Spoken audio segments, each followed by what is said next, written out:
Senhoras e senhores, boa noite. Sejam todos bem-vindos à palestra online em Saúde Mental e Medicina Veterinária, promovida pelo Conselho Regional de Medicina Veterinária do Estado do Ceará.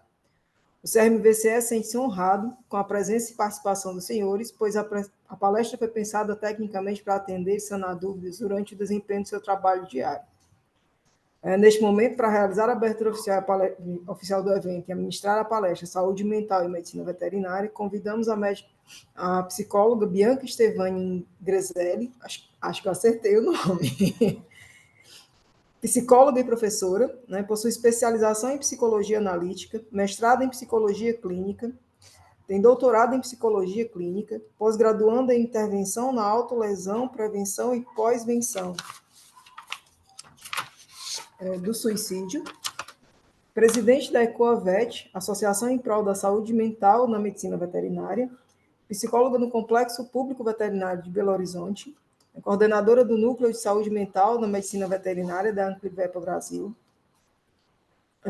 coordenadora do Projeto de Saúde Mental na Medicina Veterinária do CRMV de Minas Gerais, coordenadora do Núcleo de Pesquisa em Saúde Mental na Medicina Veterinária, diretoria da empresa psicóloga Bianca Greselli, Soluções em Saúde Mental na Veterinária, psicóloga do GRAB BH, que é o Grupo de Resgate Animal de Belo Horizonte, e a orientadora de pesquisas na área de saúde mental na medicina veterinária. Então, doutora Bianca, seja bem-vinda, eu passo a palavra à senhora, que a senhora tenha uma boa palestra, e espero que todos tenham também muito a receber nesse sentido dessa noite, para que a gente possa contribuir com a nossa profissão, da nossa visão dentro da medicina veterinária, como profissionais da medicina veterinária, que a gente precisa ter noção da saúde mental.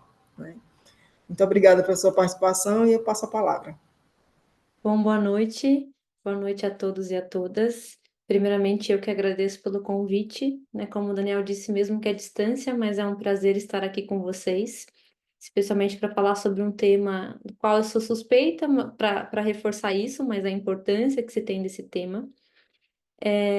E antes da gente começar a conversar, eu sempre, quando dou palestras, aulas, enfim, converso, com vocês, veterinários ou estudantes, eu sempre reforço até alguns combinados, porque a gente vai falar sobre um tema que para alguns pode ser um tema um pouco delicado, às vezes pode gerar até algum tipo de gatilho.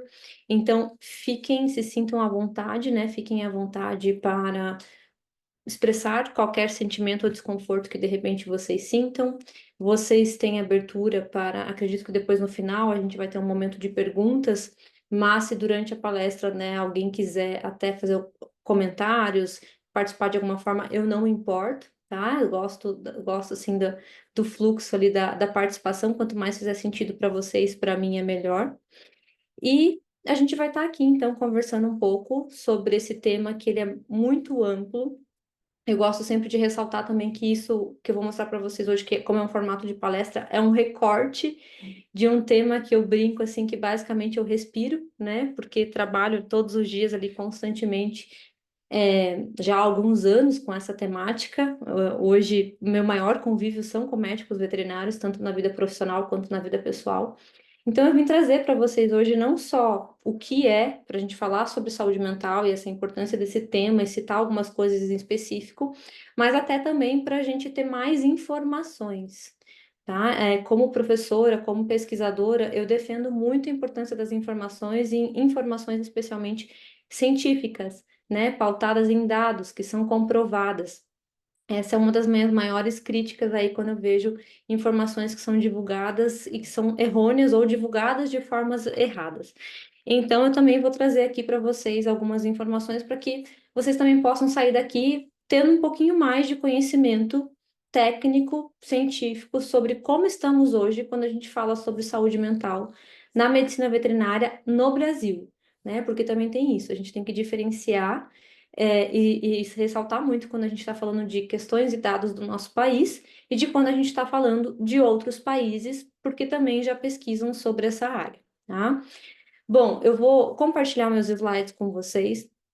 vocês irão perceber que meus slides, né, para quem, de repente, se alguém que está aqui já assistiu alguma palestra minha, eu tenho muito essa fama de que meus slides geralmente são bem pontuais, né, só com tópicos, e eu costumo brincar que eu sou a típica professora de quadro, né, se a gente tivesse uma sala de aula, eu nem teria slides e a gente ia conversar ali pelo quadro.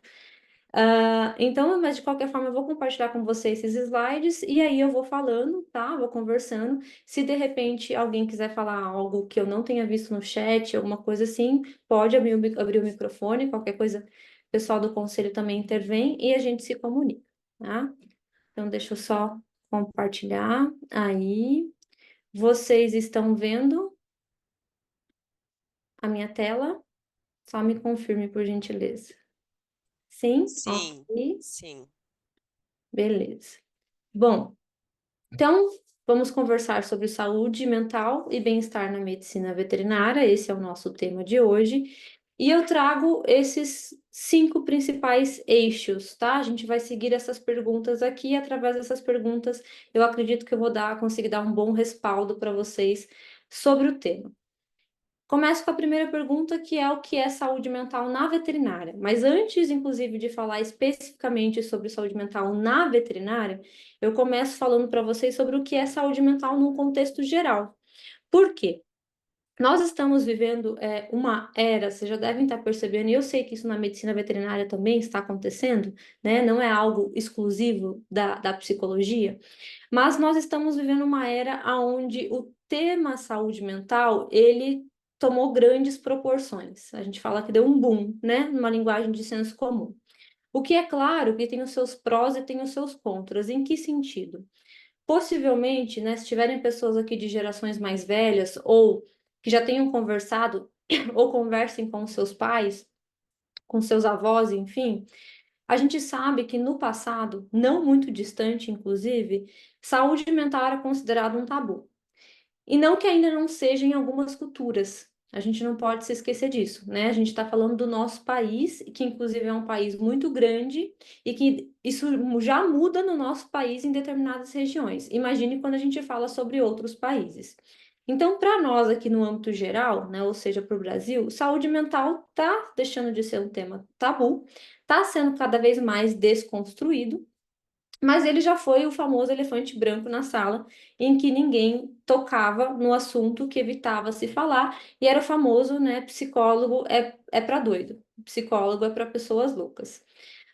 Ou aquelas frases que a gente ouvia com mais frequência também, de, né, isso aí é falta de lavar uma louça, isso é falta de serviço, e assim por diante. Nós temos evoluído cada vez mais com relação às pessoas tomarem consciência da importância de saúde mental, do que é e do quanto isso está interligado com o nosso dia a dia.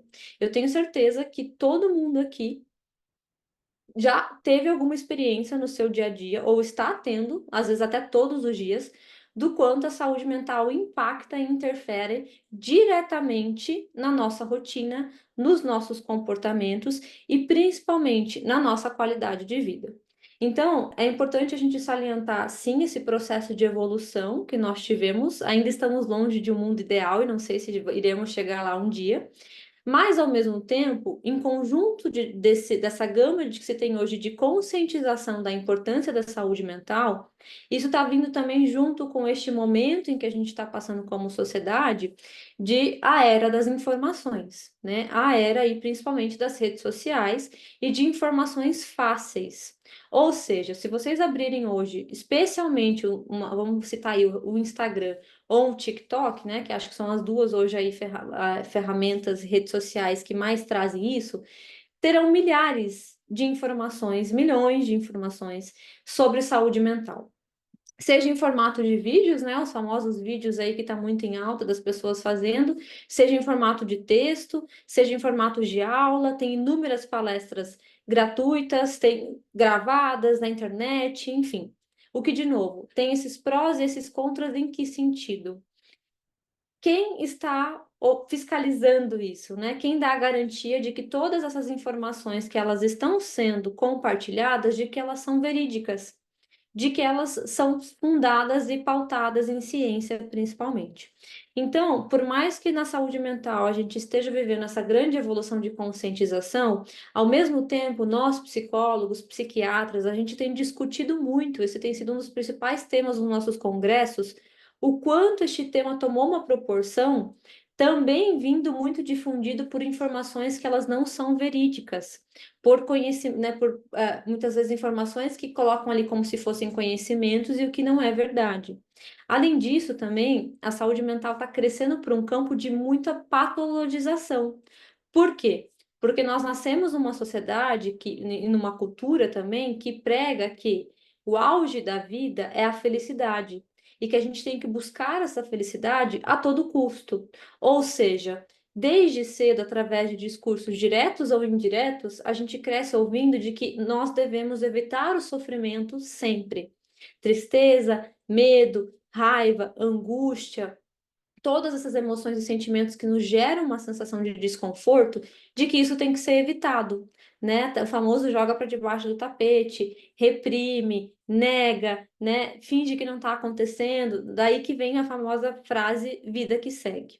E isso alimenta na nossa cabeça, nos nossos pensamentos, de que então a gente tem que estar em constante busca dessa felicidade e de que essa felicidade, inclusive, ela é sinônimo de ausência desses sentimentos e emoções que são desconfortáveis.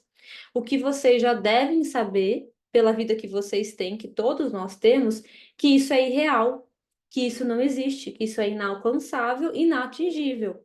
A felicidade ou essa paz que se fala, né, ou a própria saúde mental, não é a gente encontrar essa vida no qual a gente não tem essas emoções e sentimentos desconfortáveis. Por quê? Porque faz parte do que nos constitui. Nós somos seres humanos, nós nascemos com as emoções básicas. Se alguém aqui, de repente, assistiu o filme divertidamente, sabe muito bem do que eu estou falando. Fica a dica, né? Agora temos dois, são ótimos filmes. Mas nós nascemos e todas essas emoções e sentimentos, elas têm a sua função. E para a gente definir se uma pessoa tem uma boa saúde mental ou não, é multifatorial, né, essa definição, esse diagnóstico, mas um dos primeiros pontos é principalmente de que as suas emoções e sentimentos estejam em consonância com aquilo que a pessoa está vivendo. Então, se eu estou vivendo momentos que me geram tristeza, que me geram raiva, que, vamos ao exemplo clássico, eu acabo de atender e acabo de fazer uma cirurgia e eu perco um paciente do qual eu tinha um vínculo há algum tempo, é natural que a tristeza venha e apareça, ou por vezes até a raiva, ou as duas em conjunto. Opa, significa então que está em consonância com a situação. Isso, para mim, é sinônimo de uma pessoa que tem mais saúde mental e mais consciência de si, do que se de repente eu vejo alguém que me fala que está tudo bem, que faz parte, que está super tranquilo, que não está sentindo nada diante de uma experiência dessa. Então, por que eu estou falando isso para vocês? Para que, de um primeiro momento, de uma forma bem resumida, tá, gente? Vocês entendam principalmente que saúde mental é o que então? Saúde mental é autoconhecimento.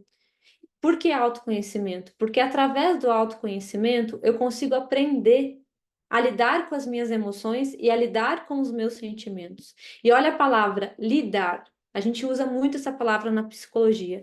Não é reprimir, não é negar, não é calar, é a gente lidar. Ou seja, essas emoções, esses sentimentos desconfortáveis fazem parte da minha vida, eu dou espaço para eles e eles coexistem junto comigo na minha rotina. É o que eu falei hoje para uma paciente, por exemplo, que eu estava atendendo na clínica. A gente estava conversando sobre a sensação de vazio que ela sente e que muitas das pessoas sentem, talvez muitos aqui também na palestra sentem. E aí a gente estava conversando e ela questionando, mas como é que eu preencho esse vazio? Né? Como é que eu faço para não sentir mais esse vazio? Com o que que eu preencho esse vazio? E eu falei para ela, eu falei assim, olha, os vazios que a gente tem e que praticamente todos nós temos, eles não são para serem preenchidos. A gente aprende a viver com estes vazios. E um dos grandes auges do autoconhecimento e da terapia não é a gente ter preenchido esses vazios ou eles terem deixado de existir, porque isso não é possível.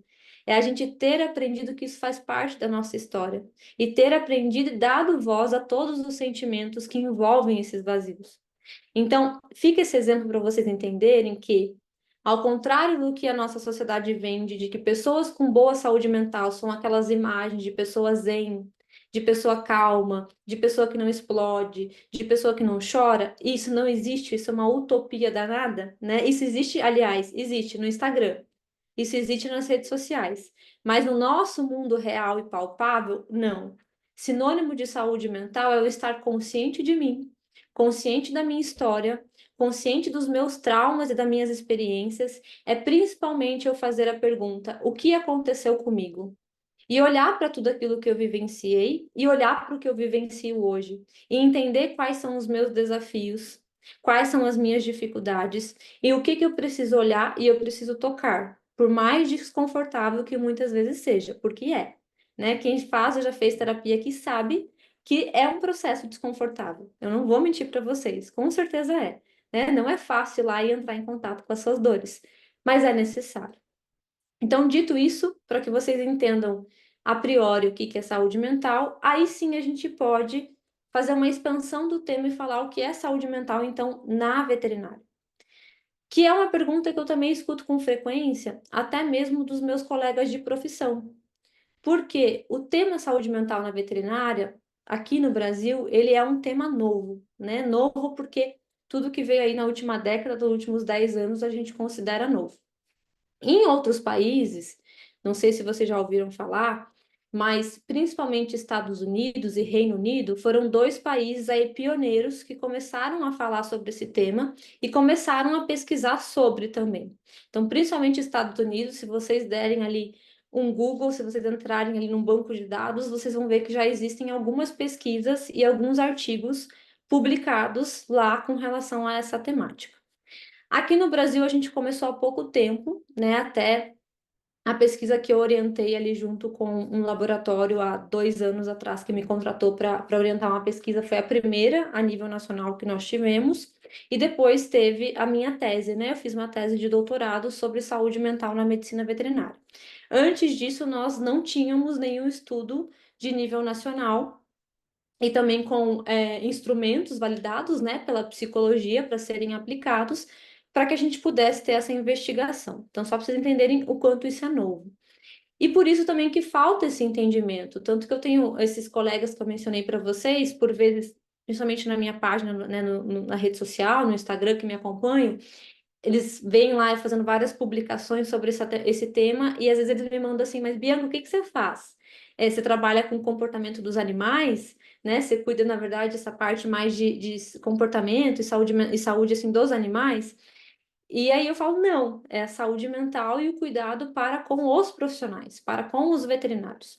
Então, os próprios psicólogos só agora estão se dando conta e ainda é uma pequena parcela, de que o campo da área veterinária é um campo em que a gente também pode atuar, e inclusive falo mais, a gente precisa atuar, porque estão precisando da gente, né? E, de novo, num lugar bem suspeita para falar, eu acho que ultimamente estão precisando de psicólogos em praticamente todos os campos aí que existem.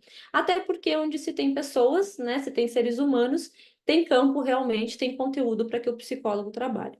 Mas o que que é, então, como é que o psicólogo trabalha nessa área e o que que a gente define como saúde mental na veterinária? A gente define como investigar, compreender, né, observar e, claro, pesquisar. Então, a investigação é através de pesquisas para que a gente possa ter dados concretos sobre como está a saúde mental do veterinário. E quando a gente fala de saúde mental, como ele é um tema muito amplo, né, só para vocês entenderem, quando eu faço uma pesquisa hoje para investigar a saúde mental do médico veterinário, como essas que eu fiz, e agora a gente também terminou aqui a pesquisa de Minas Gerais, a gente utiliza geralmente doenças como burnout, fadiga por compaixão. Existem escalas de bem-estar, que são escalas validadas no Brasil, né? Que a gente, como psicólogo, a gente pode utilizar para pesquisas, escalas de qualidade de vida, de depressão, de ansiedade e também de ideação suicida. E através dessas escalas, então, específicas, eu consigo mensurar, associando a um questionário sociodemográfico, é claro, como está a saúde mental do médico veterinário no Brasil ou em determinadas localidades, como a gente fez aqui em Minas Gerais. Nós só temos pesquisas até o momento com veterinários clínicos, tá? Então, tanto a minha tese ela foi com clínicos de pequenos animais, as outras duas pesquisas foram com clínicos gerais, né? Então, também de grandes animais, animais não convencionais. Nós ainda não temos pesquisas com veterinários de outras áreas. Então, já deixo aqui esse adendo do quanto a gente precisa. Né? A gente precisa expandir, porque o veterinário, ele não é só da área clínica, vocês sabem isso melhor do que eu. Assim como se a gente for falar sobre zootecnista, então, não tem nada, né? Pior ainda o cenário no sentido da gente não ter pesquisas e não ter esses dados, e aí precisa realmente começar, tá? Por quê? Num sentido prático, o psicólogo pode trabalhar com vocês, e é a forma, né, que eu tenho trabalhado, e agora já com algumas alunas e colegas que têm trabalhado também. Como? São em todos os contextos que o veterinário atua, nós podemos estar juntos, é claro que o trabalho ele vai variar de acordo com este contexto e com este trabalho que o veterinário faz. A experiência que eu mais tenho, né, até o momento, envolve essa área clínica, hospitalar, organizacional e também agora, né, de um ano e meio mais ou menos para cá, com os veterinários que atuam em situações de desastres. Como que funciona? A gente pode estar inseridos em clínicas e em hospitais veterinários, isso inclusive já é muito comum em outros países, para nós que é mais recente, tá? Do psicólogo fazer parte da equipe, para quê? Para ajudar tantos esses profissionais, assim como os tutores. Né? De que forma? Os profissionais, a gente pode fazer um acompanhamento para acolhimento, tá? E eu friso muito a palavra aqui, é acolhimento, não é atendimento. Por quê, gente? A gente precisa deixar muito claro e separar o que é psicólogo trabalhando dentro da área organizacional, ou seja, da empresa, e o que é psicólogo trabalhando na clínica. Por quê? Pergunta clássica que me fazem, né? Quando eu comecei aqui no hospital público, por exemplo, em BH, fizeram a pergunta: ah, a Bianca vai fazer terapia com a gente? Não. Eu não posso trabalhar numa empresa e fazer a terapia desses colaboradores. Por quê? Porque eu convivo com eles, porque o foco ali é outro, é mais um acolhimento das demandas emocionais que tem a ver com este trabalho, inclusive, e mais um foco em treinamento e dinâmicas de equipe, que é muito diferente da psicoterapia no ambiente clínico.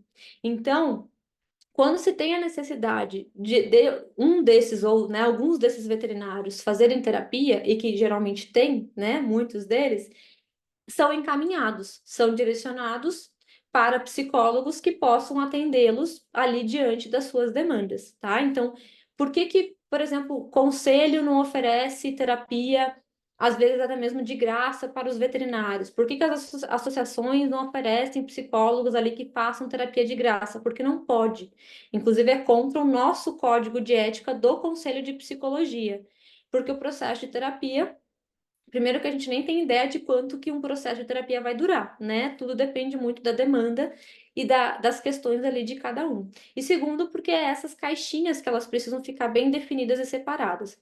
Então, um psicólogo, junto com uma clínica e hospital, como eu atuo aqui, eu estou em conjunto com a equipe quase todos os dias, trazendo esse treinamento de temas que a graduação na medicina veterinária ainda falha, porque sim, é uma falha, né, de não preparar os veterinários com temas tais quais processo de luto e perda de paciente, comunicação e comunicação de más notícias, aspectos emocionais em torno da realização da eutanásia, porque tem, saúde mental em si, falar sobre bem-estar no trabalho, falar sobre qualidade de vida, falar sobre definição de limites, sobre gestão de equipe. Essa questão de gestão de equipe é um dos fatores que estão sendo mais estressante para os veterinários e para profissionais no geral. Por quê? Vocês trabalham com pessoas, pessoas são diferentes, existem subjetividades, uma questão que está sendo muito vista, gerações diferentes, ou seja, perspectivas e formatos de pensar opiniões diferentes, e isso muitas vezes entra em conflito. Então, o psicólogo entra por vezes para fazer essa mediação, para facilitar esse entendimento entre os profissionais. E é claro também para facilitar essa relação com os tutores, porque a gente pode ajudar ali, por exemplo, numa hora em que terá que conversar com esse tutor sobre a eutanásia, em que terá que comunicar um óbito, né? E se esse tutor entra em crise, como por vezes entra A gente vivencia isso bastante aqui no hospital público, né? Se esse tutor ele entra em crise, seja uma crise de ansiedade, uma crise de choro, o quanto esse veterinário está preparado para acolher este tutor? E a ideia, gente, quando tem um psicólogo no hospital, essa foi uma das primeiras coisas que a gente falou quando eu comecei a trabalhar aqui, não é que se torne uma bengala, ou seja, todos os casos eu vou chamar o psicólogo, não. A ideia é que eu atue junto com os veterinários nos casos só mais graves, mais difíceis, mas que justamente eu vá acompanhando para eles poderem ir aprendendo e desenvolvendo ferramentas para irem conversando com esses tutores sem precisarem de mim. Porque este é o ideal, né? Afinal, eu não estou sempre presente e não vou estar sempre presente mesmo. Então, essa é uma das formas que a gente tem de atuar em conjunto com vocês. Além de, é claro, também em treinamentos, né? Tem clínicas, hospitais que às vezes nos contrata pontualmente, a gente vai lá, faz um treinamento da equipe e sai, né? Não fica um psicólogo contratado fixo nesse hospital, grupos de descompressão. A gente tem também treinamentos específicos para liderança.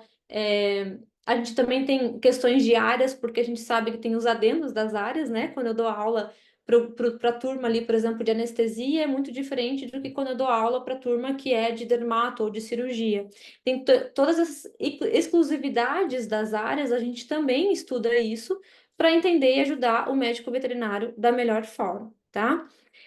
Bom, dito isso, quando eu comecei a trabalhar ali na veterinária, que faz em torno de uns 8 anos, muitas vezes as pessoas me perguntam, né, assim, Bianca, por que que você começou nessa área e como? E é claro que tiveram questões da vida pessoal que contribuíram, né? Às vezes as pessoas até acham me perguntam se eu sou veterinária, de tanto que eu convivo com vocês, às vezes acham até que eu sou por já tá tão ali acostumada. Mas também teve essa questão pessoal de fui casada durante um bom tempo com um médico veterinário. Hoje me relaciono com outro, e meus amigos, a maioria são veterinários também. E dessa forma, essa convivência foi o que foi me chamando a atenção. Então, na época, a gente falava sobre o luto pet, que hoje é um tema que está muito em evidência e vai ficar cada vez mais. Mas o que foi me incomodando é vendo os veterinários adoecendo e não se falando sobre. Ou pelo menos não se falando de uma maneira ética, de uma maneira, como eu disse para vocês, com dados verídicos. Por quê? Como a gente não tinha nenhuma pesquisa na época no Brasil, né? E eu estava já terminando meu mestrado, pensando nesse tema para o meu doutorado. Então, eu fui pesquisar para entender mais, e aí vi que só tinham essas pesquisas de outros países, mas me chamou a atenção porque, na época, né, eu digitei no Google médico veterinário, saúde mental e etc. E apareceram um monte de páginas falando sobre medicina veterinária, médico veterinário e suicídio, né? Então, até aproveitando que a gente está no Setembro Amarelo, como o Daniel falou para vocês, eu não posso deixar de mencionar e até contar essa parte para vocês. E aí, quando eu vi várias dessas notícias, geralmente as manchetes, né, falando assim, médico veterinário é o profissional que tem a maior taxa de suicídio no Brasil. Na época eu não sabia nada sobre o tema, tá, gente? Eu falei, nossa, gente, não imaginava, é mais sério do que eu imaginava. Fiquei, assim, realmente impressionada. E aí fui buscar saber sobre. Foi quando eu comecei minhas pesquisas, isso há 8 anos.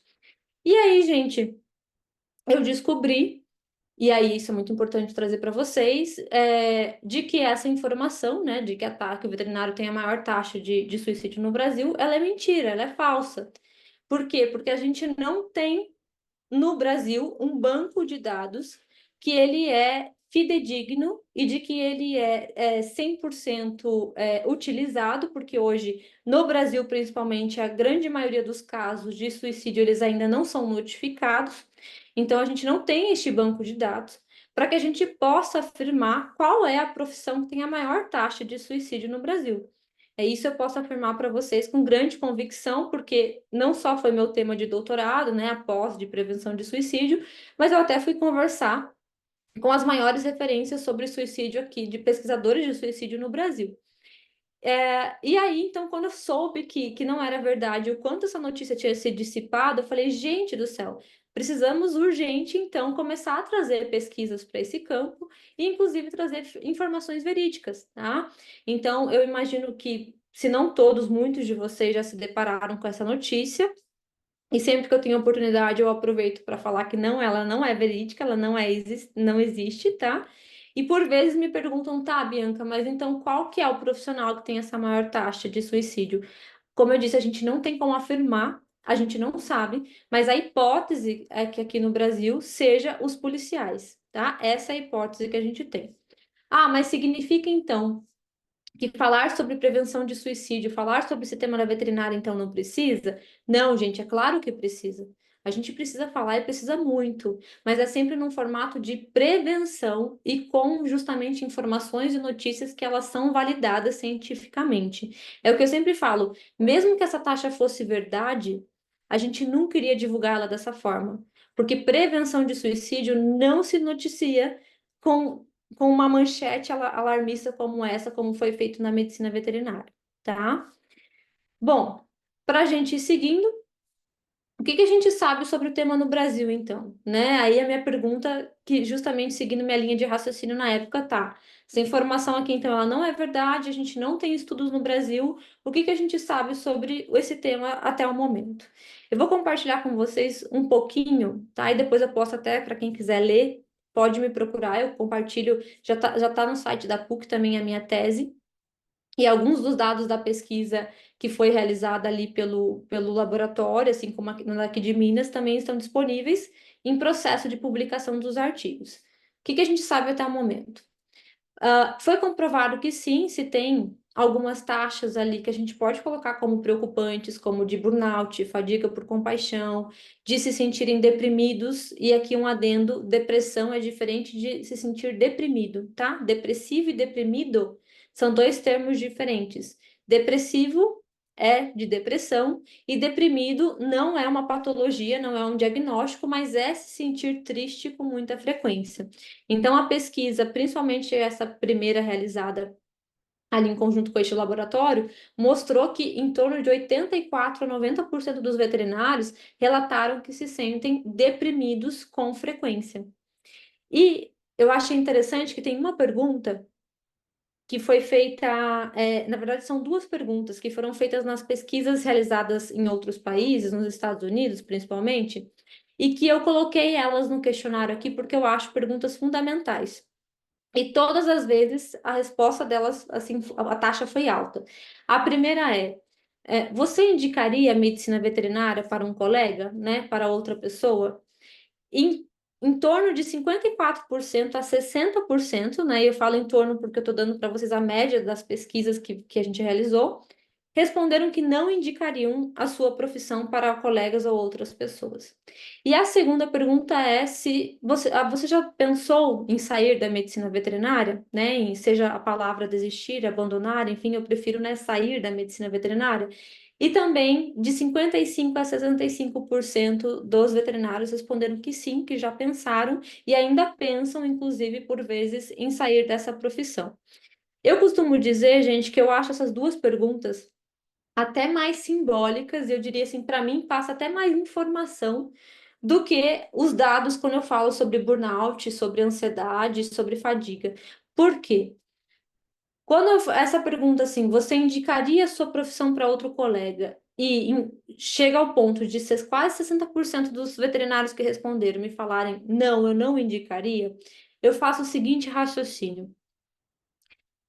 Por escutar muito vocês, eu sei que grande parte dos veterinários já pensava em ser médico veterinário a partir da sua infância, né? Já vem naquele formato de sonho, de realmente idealizar, né? Se ver essa imagem de ser médico veterinário, em conjunto com o clássico amo os animais, quero cuidar dos animais. Então é por isso que eu quero fazer medicina veterinária. Então, todos aqueles anos, né, idealizando e sonhando com isso, e de repente é alguém que hoje me fala: não, eu não indicaria essa profissão para outra pessoa ou para um colega. Por isso que eu digo, isso para mim é muito simbólico.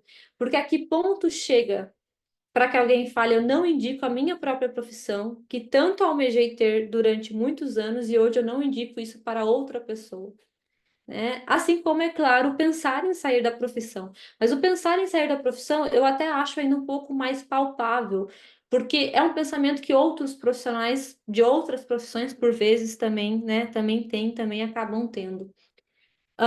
Mas Se a gente olhar, então, esses dados hoje, a gente precisasse ter um parâmetro geral a partir dessas pesquisas, as minhas perguntas principais, especialmente na minha tese, e que eu queria que desse um direcionamento para a gente com esse tema aqui no Brasil, foram os seguintes: quais são os principais fatores de risco para a saúde mental do médico veterinário clínico e quais são os principais fatores de proteção para a saúde mental?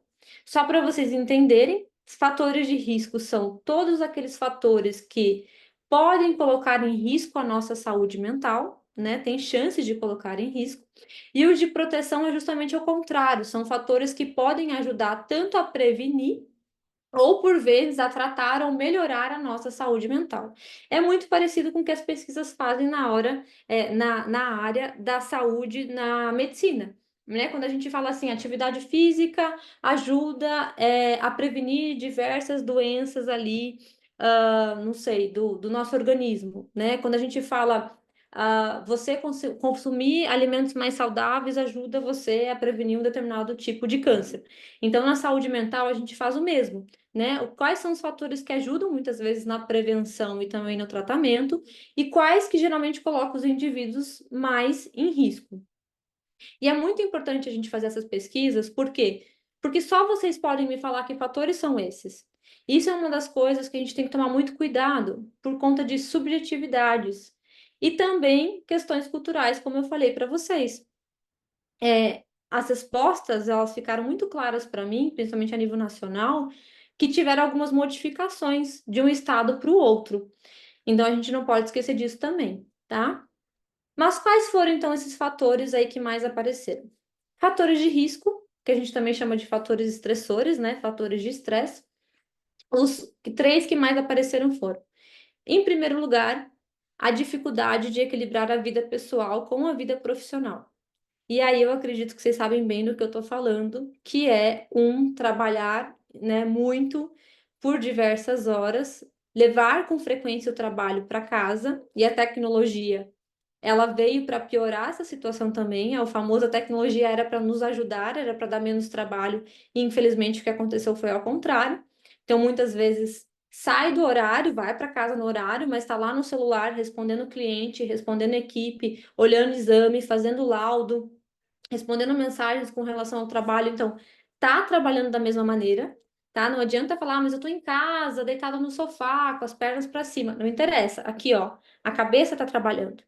Porque o cansaço que as pessoas mais andam sentindo e que está fazendo com que as pessoas adoeçam mais não é o cansaço físico, é o cansaço mental e emocional.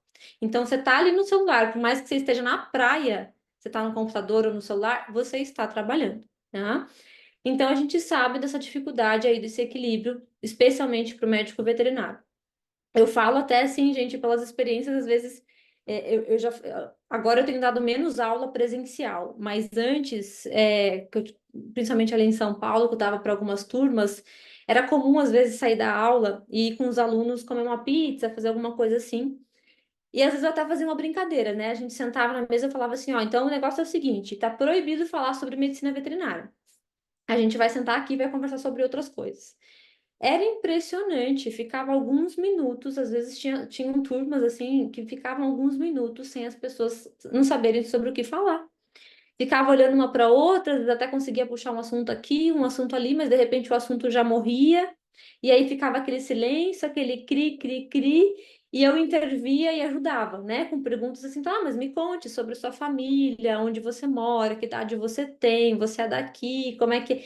Opa, e aí a gente conseguia desenrolar alguma coisa. De repente, quando se dava conta, alguém estava entrando no assunto de medicina veterinária de novo. Ah, mas e o paciente de hoje, o exame, não sei o quê. Ei, gente, volta, volta.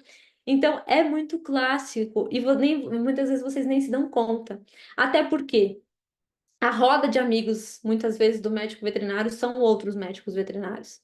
Tem essa grande tendência também, gente. E não, isso não é algo que que em todas as profissões são assim.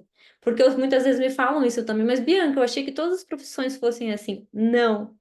Tá? Não estou dizendo que a profissão de vocês é a única, mas é muito comum para outros profissionais ter um pouco mais essa divisão de horário de trabalho e contato com profissionais de outra área.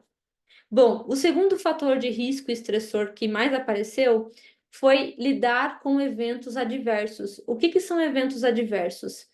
Vocês foram preparados e formados para toda a parte técnica, pensando na área da clínica hospitalar, para atender os pacientes, né? Em outras áreas, ainda assim, toda a parte técnica do que você tem que fazer ali.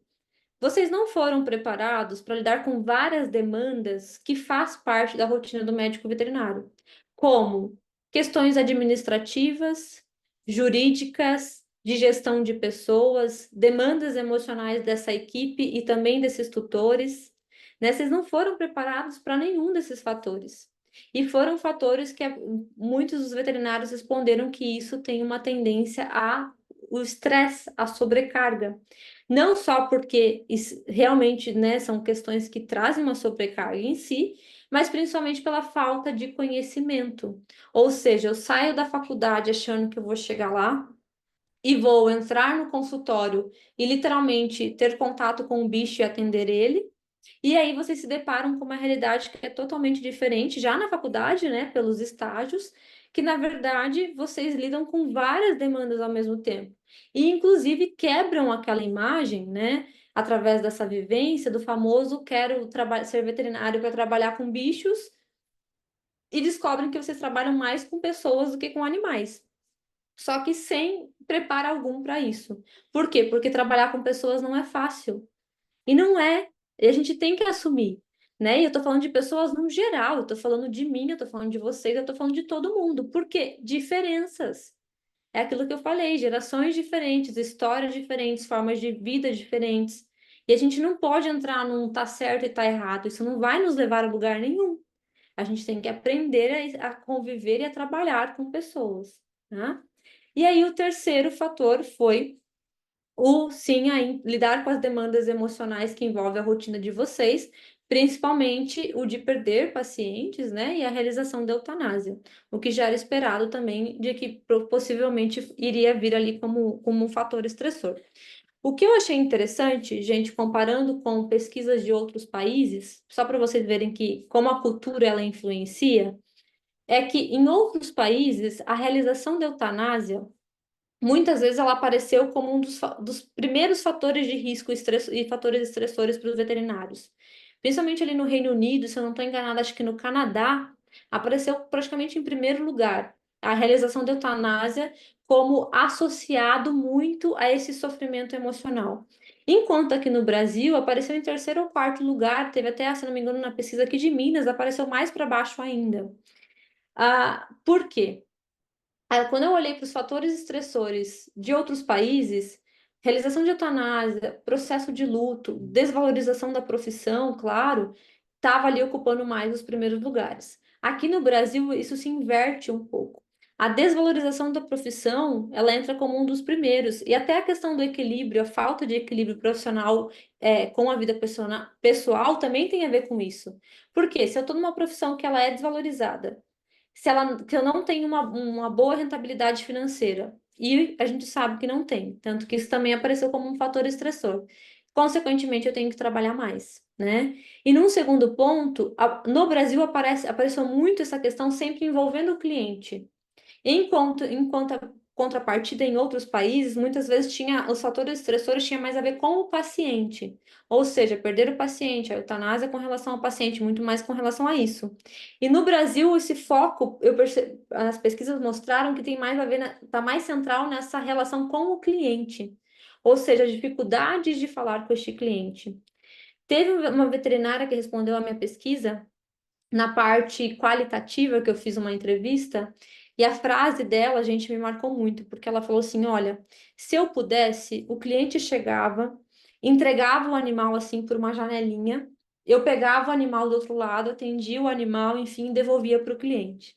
E é claro que isso, né, gente, não é possível, nem pode ser um dia, mas o que eu quero mostrar para vocês é só a simbologia disso, né? Essa veterinária, ela foi uma forma que ela encontrou de mostrar, de verbalizar o quanto é difícil ter esse contato, esse diálogo muitas vezes com esses clientes, tá?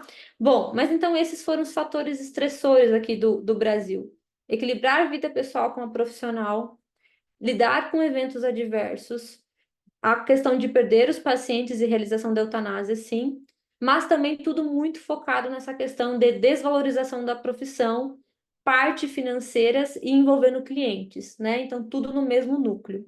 E os fatores de proteção, que são os fatores que eu falei para vocês, e o que ajuda a prevenir? A minha pergunta no doutorado, gente, foi muito assim.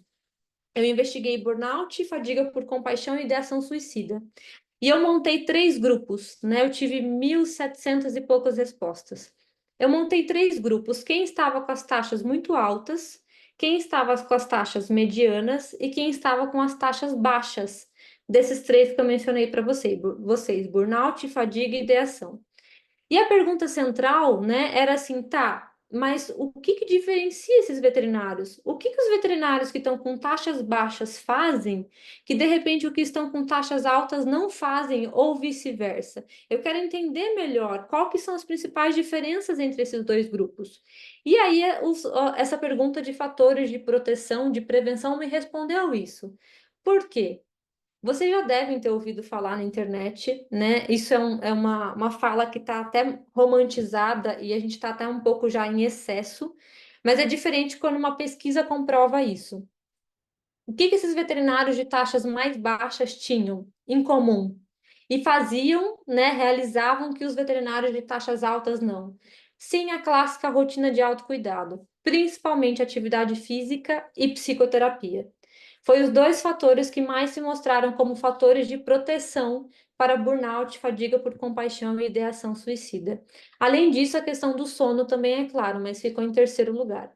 Então, atividade para aqueles que colocaram que tem uma rotina de atividade física e que realizam psicoterapia, eles estavam ali com as taxas mais baixas do que os veterinários que responderam que não fazem isso e nem têm uma boa qualidade de sono e por vezes também não têm uma qualidade de alimentação, tá? Então, rotina de autocuidado é importante sim, né? Não, isso daí não é só falado para chamar a atenção de vocês e em redes sociais, mas é claro que não é legal ficar propagando isso dessa maneira romantizada como se é, e eu já vou explicar para vocês um pouquinho mais do porquê, tá?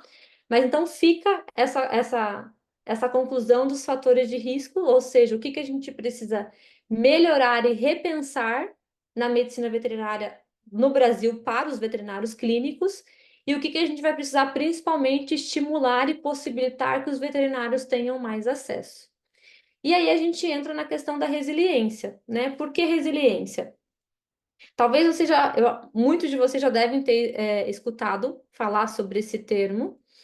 E assim como muitos outros termos na psicologia, ele é falado hoje de uma maneira muito do senso comum. É o que eu falei para vocês desse nível de informações que estão nas redes sociais aí que fazem uma bagunça com os conceitos. Porque no senso comum, resiliência, geralmente, quando eu pergunto isso em sala, as pessoas falam: ah, resiliência é bem-estar, resiliente é você ser uma pessoa mais tranquila, mais em paz. Resiliência, né, geralmente respondem que é isso. E não é, né? O termo resiliência, ele veio da física, inclusive. Ele foi criado a partir da física. Por quê? Resiliência é a capacidade que a gente tem de passar por situações de estresse e essa situação de estresse não gerar impactos negativos para o nosso corpo e para a nossa mente. Ou seja, resiliência está muito associada à nossa capacidade de adaptação. O quanto a gente consegue se adaptar. Por que veio da física, né? A física estuda e sempre estudou muitos materiais. O quanto material, a diferença entre um vidro, um plástico, uma madeira, né? O quanto este material ele é capaz de se adaptar em diferentes ambientes e com diferentes também em contato com diferentes pontos, né? Vamos colocar assim, com água, com fogo, com o sol e assim por diante. O mesmo vale para a gente. A diferença é que esse objeto, colocando bem entre aspas aqui para vocês entenderem, esse material, vamos chamar assim, é o nosso corpo, é o nosso cérebro. Então, quanto a gente tem essa capacidade de vivenciar experiências, desafios, né? Experiências por vezes também desconfortáveis, E a gente consegue não ser impactado por isso. O que é não ser impactado? A gente não ter prejuízos para o nosso organismo e para o nosso cérebro. Que, na verdade, gente, é um todo, né? Porque a gente não pode ficar separando corpo e mente dessa forma, porque a ciência já comprovou que é um todo. Então, qual que é a capacidade que a maioria das pessoas tem hoje de passar pelo dia a dia, por essa rotina tão intensa de tanto trabalho, né, de tanta preocupação, de tantos imprevistos, de tantas coisas assim, e continuar sendo resiliente? Ou seja, não adoecendo, né?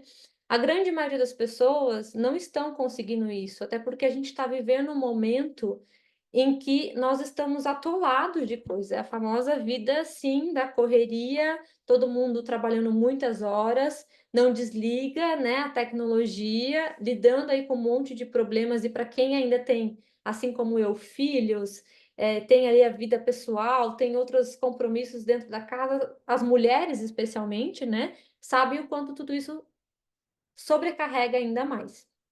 Mas a gente precisa buscar e relembrar do quanto a resiliência ela é importante, e entender como é que nós, seres humanos, podemos ser mais resilientes. Como é que a gente pode, inclusive, ensinar vocês veterinários em ambientes como esses de clínica, hospital, para que vocês sejam mais resilientes? Porque eu sempre falo, os tutores não vão mudar. Não fiquem achando que os tutores vão mudar. E não fiquem achando, inclusive, que as problemáticas da veterinária está somente nos clientes, está somente nos tutores. Tem muitas outras problemáticas que envolvem tão somente vocês.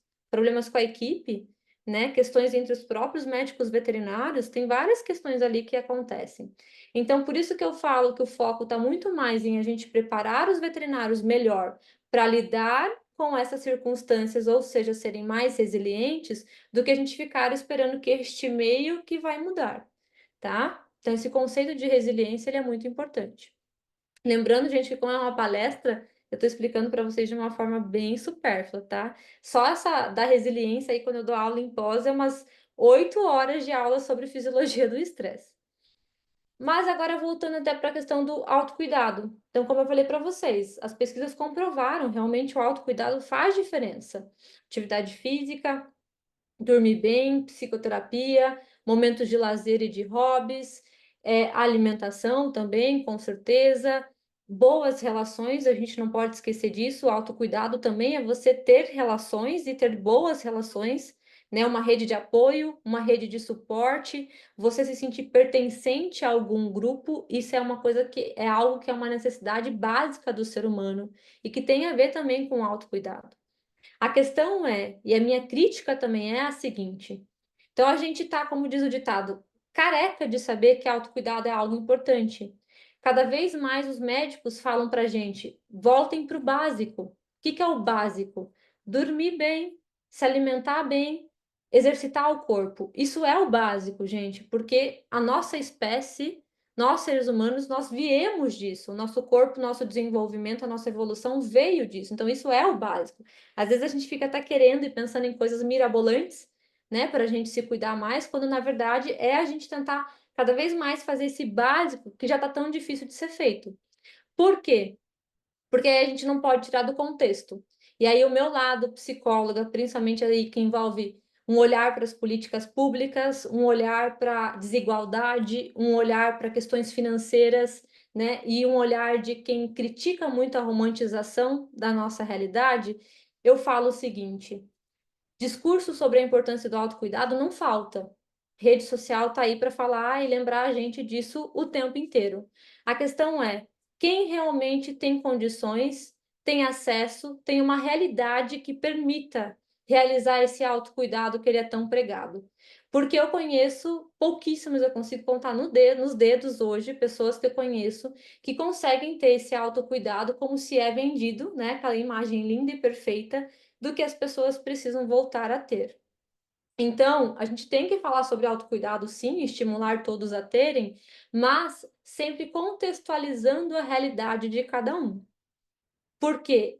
Vou dar um exemplo para vocês. Olha que diferente eu olhar para alguém, seja um veterinário ou um outro profissional, que ganha muito bem, possivelmente, às vezes, até autônomo, né? Faz o seu horário, tem um ótimo salário, tem condições de pagar, seja uma academia ou qualquer outro tipo de esporte, de pagar psicoterapia, que é algo caro, psicoterapia é elitista, não sou eu que vou falar que não, que tem condições e até mesmo alimentação mais saudável e etc.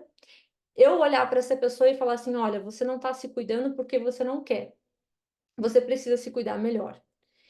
Com a diferença de eu olhar para alguém que por vezes acorda 4, 5 da madrugada, pega um ônibus ou mesmo que seja um carro, mas que tem que dirigir por 1, 2 horas para chegar no seu trabalho, trabalha, chega em casa às vezes de noite, né, tarde, ou às vezes chega com um monte de coisa para fazer em casa, e as mulheres mais ainda nesse papel e nesse conceito, né, de estarem sobrecarregadas com um monte de coisa para fazer em casa, vai dormir de madrugada. E eu olho para essa pessoa e falo: você não está se cuidando porque você não quer?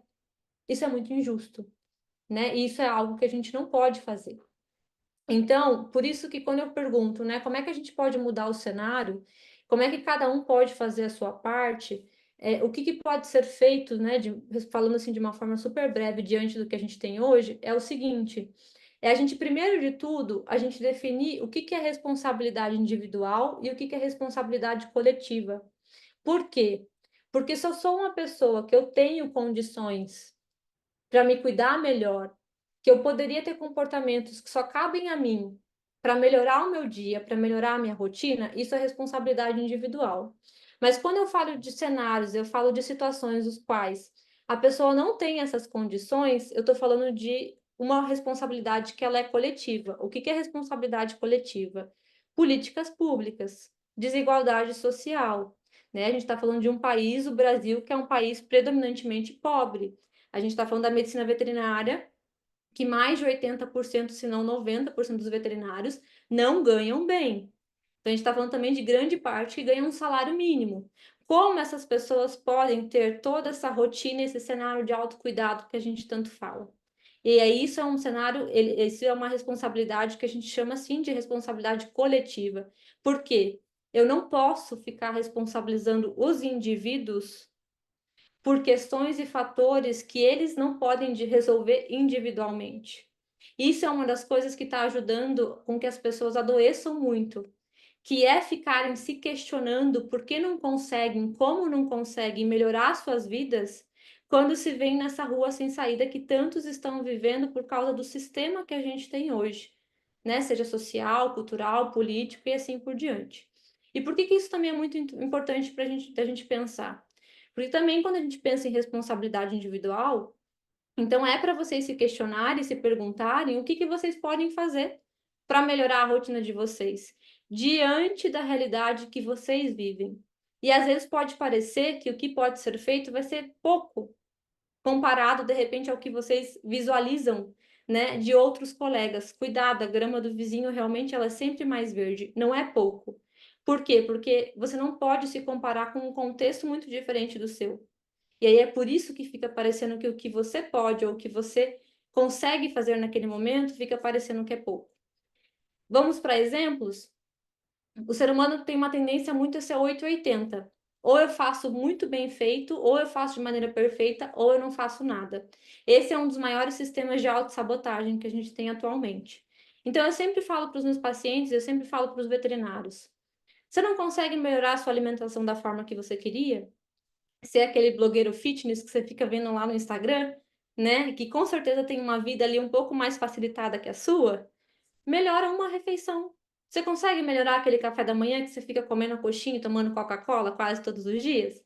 Consegue começar a trocar isso por um pão e de repente uma frutinha? Pode ser?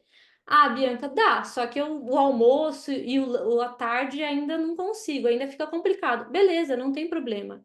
Olha que mudança você vai ter se o seu café da manhã, praticamente todos os dias, você já melhorar. Olha que mudança você vai ter se de repente você conseguir dormir 30 minutinhos mais cedo. Pode parecer uma fatiazinha do bolo que você tanto almeja, que você ainda tanto quer mudar.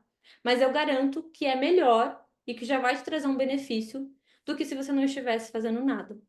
E a autossabotagem, gente, a procrastinação, ela vem disso. De ou eu faço perfeito, ou eu faço tudo do jeito que tem que ser feito, ou eu não faço nada. Especialmente nessa era que a gente está vivendo, que é a era das redes sociais. Por quê? As pessoas nunca se compararam tanto como elas estão se comparando ultimamente. Então, eu entro numa rede social e eu vejo pessoas postando que estão na academia, que estão se alimentando bem, que estão fazendo um novo curso e assim por diante. Geralmente, a sensação que vem é qual? Essa pessoa é melhor do que eu não consigo. E automaticamente você começa a se diminuir. E esse ato de se diminuir vai te deixar ainda mais desmotivado para você começar a fazer aquilo que você gostaria de fazer.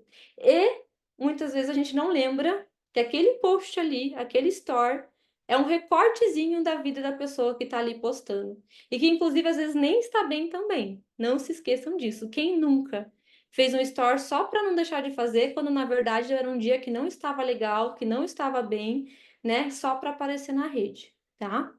Então, a forma que a gente pode mudar o cenário é lembrando muito bem o que eu posso fazer, sem exigir esses perfeccionismos, sem exigir muito de si, as clássicas promessas de começo do ano. Por que a maioria falha? Porque a maioria é inalcançável. Não tem como. Chega março, chega abril, você já largou, você já chutou o balde, você já não está fazendo. Por quê? Você colocou metas que elas não são palpáveis diante da sua rotina, diante da sua realidade. Então, coloquem essas metas e esses objetivos para que vocês possam se cuidar mais de acordo com o cenário em que vocês vivem, tá? E, claro, todo esse cuidado, né, com essas redes sociais que a gente vem tendo. Além disso, por fim, para a gente ir finalizando, a gente também pode, sim, mudar o cenário quando a gente consegue ser rede de apoio, rede de suporte para os nossos colegas, assim como é importante a gente também ter, né, que eles sejam para nós também, divulgar e propagar informações que elas sejam corretas, né, como eu trouxe para vocês aqui hoje, que a gente possa trazer cada vez mais essa conscientização da saúde mental, abrir portas, abrir espaços para que a gente fale cada vez mais sobre isso, de maneira científica, como eu disse, é claro, né, de maneira respaldada, mas que a gente consiga ser principalmente essa rede de apoio de uma forma ampla e que a gente consiga criar isso na medicina veterinária, que eu acho que é algo muito importante para que vocês se sintam pertencentes nessa profissão que escolheram e cada vez também com este apoio mútuo, na medida do possível, sem romantizações, é claro. Tá? Bom, gente, obrigada. Fica aqui a minha página para quem quiser acompanhar. Eu sempre estou postando lá bastante conteúdos e palestras, e enfim, um pouco de tudo aí que eu faço nessa área. Como eu disse, é um pequeno, bem pequeno recorte aí da minha experiência na medicina veterinária. Às vezes fica até desafiador de falar, porque é tanta informação assim dia a dia, convivendo com vocês e convivendo nessa profissão. Mas acho que o recado mais importante que eu queria passar foi dado. E aí, agora, se alguém tiver alguma pergunta, eu tenho uns minutinhos.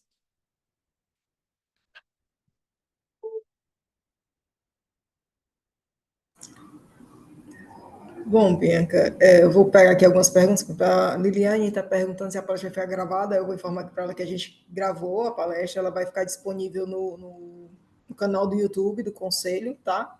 Para quem puder, quiser depois visualizar, tentar entender, melhorar, pegar o que não viu, ou então indicar também para alguns colegas. A doutora Juliana Almeida dizendo que a palestra foi perfeita, tá? E agradece pela sua fala, pela sua apresentação. A doutora Marilaca Alencar está falando aqui que a Faculdade de Veterinária do Ceará, como a fama de ser um curso dos alunos bebem demais, isso parece ser um atrativo. Observo atualmente uma tendência muito grande ao uso de álcool pelos médicos veterinários. Assim, se o uso abusivo é uma espécie de fuga, talvez você já tenha falado sobre esse assunto em algum momento. Ela até colocou aqui que teve que se ausentar por um período da palestra. Eu não falei sobre esse assunto nessa palestra em específica, mas sim, a gente já comentei sobre isso em outros momentos, especialmente em sala de aula. Eu não sei com relação a essa faculdade aí do Ceará, tá? Eu vou te dar uma visão geral do que eu tenho de outras faculdades e até de conversas também com professores. O interessante da gente observar é que até recentemente saiu uma pesquisa falando que os jovens, as gerações mais novas, elas estão bebendo menos comparado às gerações mais velhas. Eu sei que pode não parecer, gente, mas é verdade. não significa, que legal, então significa que eles estão com menos vícios. Não, é que esses vícios estão sendo trocados. Então, tem pesquisas que estão mostrando que, por vezes, a bebida alcoólica ela está se diminuindo o consumo, mas, em contraponto, a gente tem visto muito energético, está muito comum na mão dos estudantes, e não se iludam, isso também é uma droga e muito poderosa, que faz muito mal. O próprio consumo da cafeína, tá? É a droga mais consumida do mundo, e cada vez mais cedo os jovens estão bebendo café, algo que não era tão comum assim antes também. O famoso vapor, né? Cigarros também, cada vez, principalmente mais os cigarros eletrônicos. Então, tem algumas outras drogas que é como se elas estivessem assim, ganhando um pouco mais de espaço até do que a bebida alcoólica. E além disso, a gente não pode esquecer de uma droga que ela até é valorizada na nossa cultura, e por vezes até por isso que eu me preocupo mais com ela do que todas essas que eu falei para vocês, que é o trabalho. O trabalho se tornou uma fuga e se tornou uma dependência também. E eu falo que por vezes eu me preocupo, por quê? Porque o trabalho, especialmente no Brasil, a gente romantiza. A gente criou essa versão de que as pessoas que se dão bem na vida, as pessoas que querem crescer, são aquelas que trabalham muito, que se dedicam demais. Dou sempre o seguinte exemplo: se de repente o seu parceiro chega para você e fala assim: "Ah, hoje eu vou chegar em casa muito tarde porque eu vou para o bar beber com os amigos". Tem grandes chances de você ter uma reação assim, né, de você ficar chateada. Poxa, mas se ele fala para você: "Hoje eu vou chegar muito tarde porque eu vou ficar no escritório até tarde trabalhando, tá muito corrido, eu não vou dar conta, eu preciso ficar lá para dar conta do meu trabalho". Tem grande chance de você falar: "Nossa, tá bom, olha, você precisa mesmo, vai lá", e ainda, né, apoiar. Então é só um exemplo, gente, pontual, porque a nossa cultura ela é assim, da gente, né, valorizar demais as pessoas através do seu trabalho, é como se o trabalho nos definisse. Então, já que você trouxe essa pergunta e falou de fuga, além de essas drogas, também não se esqueçam que o trabalho em si está sendo uma grande fuga para o médico veterinário. E aí, geralmente, a pergunta que eu faço é: do que você está fugindo? O que tem em casa que você não quer confrontar, que você não quer entrar em contato, tá? A doutora Miriam Marinho, ela falou que a palestra é maravilhosa, né? Que a pergunta dela é que nota que os jovens de hoje são muito doentes e a maioria muito insatisfeito, né? O que você tem a dizer em relação a isso? Perfeito. Até tem algumas pesquisas que falam sobre isso, no sentido de os jovens atualmente eles são mais doentes, ou isso também está correlacionado com o fato de que hoje se tem muito mais diagnóstico e muito mais conhecimento sobre esses temas que antes não se tinha, né? Então são as duas coisas. Antigamente as pessoas, como eu disse para vocês, a saúde mental era um tabu ainda muito maior. Então as pessoas não eram diagnosticadas, muitos diagnósticos que existem hoje não se tinham antigamente. Então, a gente tem que tomar um cuidado com isso.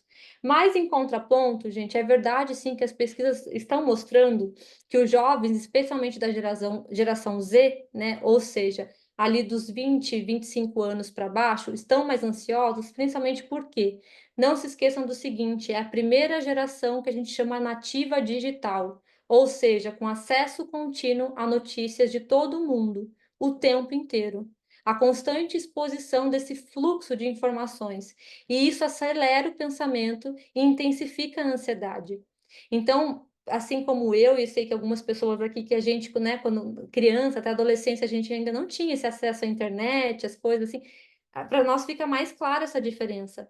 Mas para as gerações mais novas, que cresceram já com o dedinho no celular, com as redes sociais ali na mão, que estão ali nas suas adolescências tendo acesso ao que está acontecendo no mundo o tempo inteiro, a gente tem que destacar isso e colocar que as redes sociais e a internet está sendo um dos grandes fatores que estão contribuindo para que os jovens estejam, sim, mais doentes, especialmente ansiosos e depressivos. Tá? A gente tem aqui Edu Abel, né? Ele fala boa noite, doutora Bianca. Quais as estratégias seriam efetivas na comunicação de más notícias para tutores dos animais no ambiente de trabalho? Tá.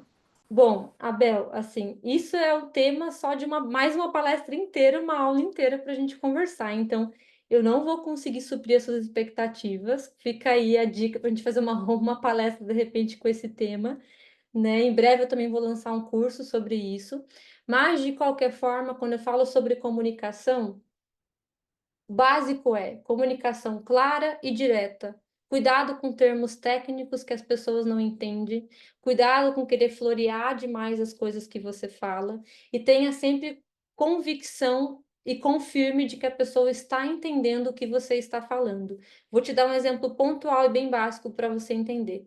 Você sabia que muitas pessoas não sabem o que significa a palavra óbito?